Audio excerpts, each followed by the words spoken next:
Embark on a captivating journey through time as we delve into the evolution of house cats.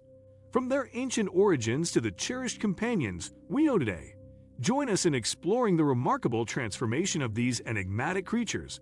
Discover how wild ancestors were domesticated and the roles cats played in shaping human civilization.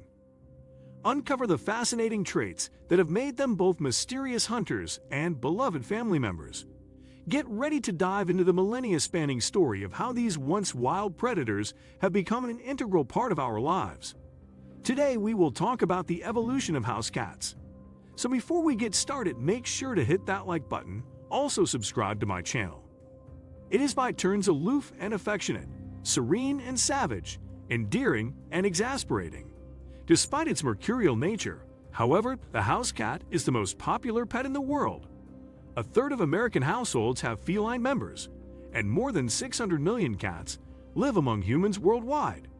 Yet, as familiar as these creatures are, a complete understanding of their origins has proved elusive. Whereas other once wild animals were domesticated for their milk, meat, wool, or servile labor, cats contribute virtually nothing in the way of sustenance or work to human endeavor. How then did they become commonplace fixtures in our homes?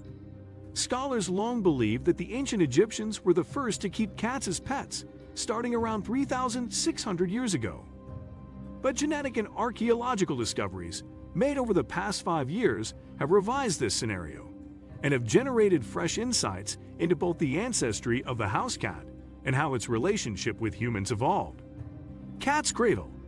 The question of where house cats first arose has been challenging to resolve for several reasons. Although a number of investigators suspected that all varieties descend from just one cat species, Felis sylvestris, the wildcat, they could not be certain. In addition, that species is not confined to a small corner of the globe. It is represented by populations living throughout the Old World, from Scotland to South Africa, and from Spain to Mongolia.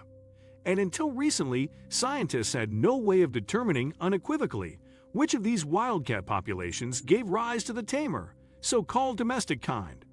Indeed, as an alternative to the Egyptian origins hypothesis, some researchers had even proposed that cat domestication occurred in a number of different locations, with each domestication spawning a different breed.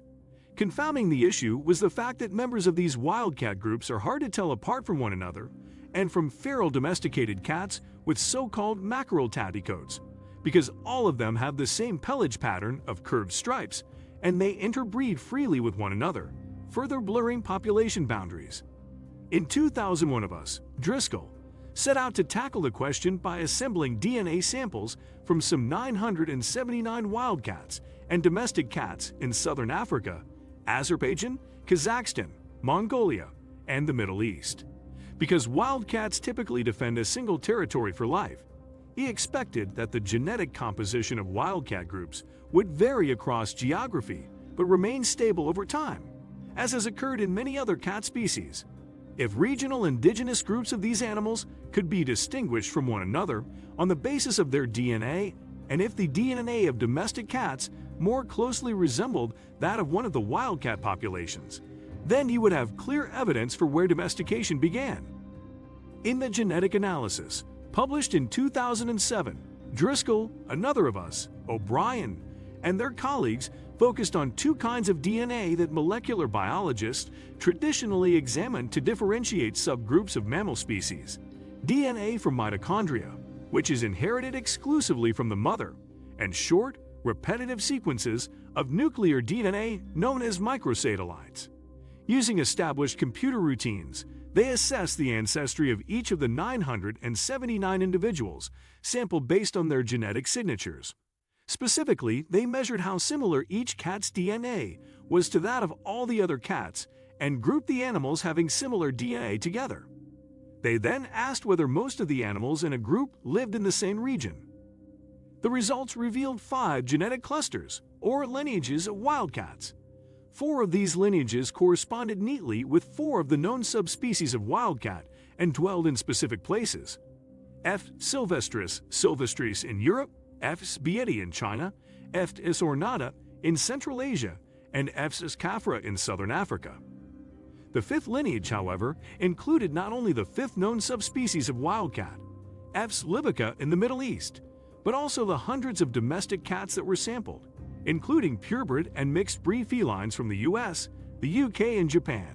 In fact, genetically, Felis libica wildcats collected in remote deserts of Israel, the United Arab Emirates, and Saudi Arabia were virtually indistinguishable from domestic cats. That the domestic cats grouped with Felis libica alone among wildcats meant that domestic cats arose in a single locale, the Middle East, and not in other places where wildcats are common. If you like this video and would like to see more like it, please give it a thumbs up, leave a comment, and click to subscribe button.